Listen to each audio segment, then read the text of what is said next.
Namin niya. Kaya wala kami cellphone. Yes, hello mga subscribers! Muli si Moderno Marketing 2. Ngayon po ay August 29, last day po ng August ngayon. So this is our 17th session therapy. So dito po tayo kay Kuya Jaime Salak. Dito po sa Kupang. Purok 5 Kupang yan. So we will pray muna before we will make proper therapy kay Kuya Jaime.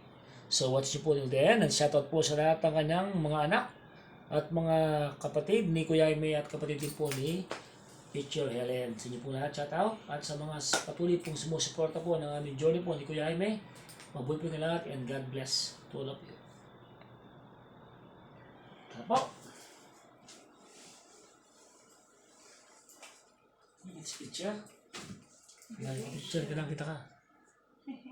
Ano, wala ka sa linya. Yan. Galatia chapter 4, Galatia chapter 5 verses 24-25. At pinatay na ng mga nakipag-isa kay Kristo Jesus ang likas nilang pagkatao, kasama ang masasamang pita nito.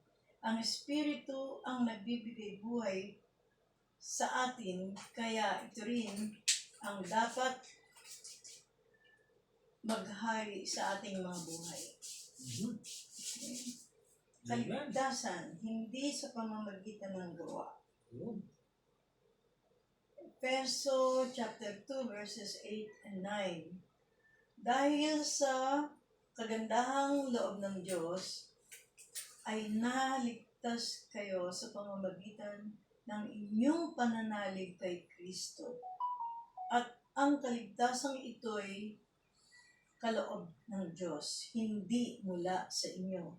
Hindi ito dahil sa inyong mga gawa, kaya't walang dapat ipagmalaki ang sin. Amen. Oo, walang instrumento lang tayo ng Lord. Ayan.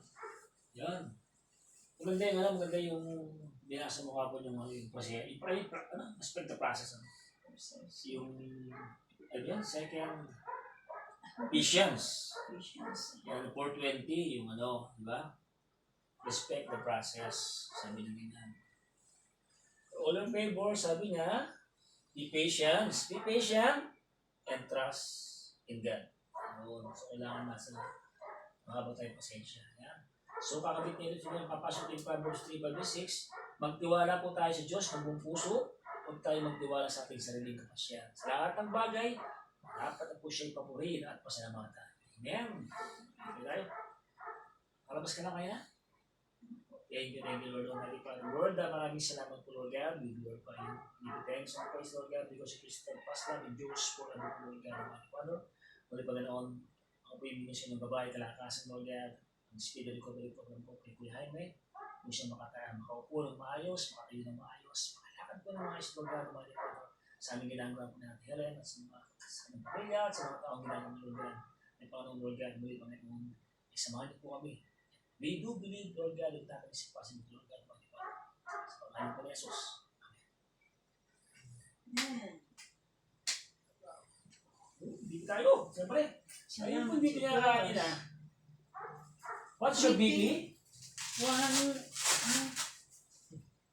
Sabi na nalabas na kayo na. 40. Over. 150. Saka, isinulat ko pala. 150 over 80. Yan nakalabas na po sa kanila. Ilang oras pinabas niya?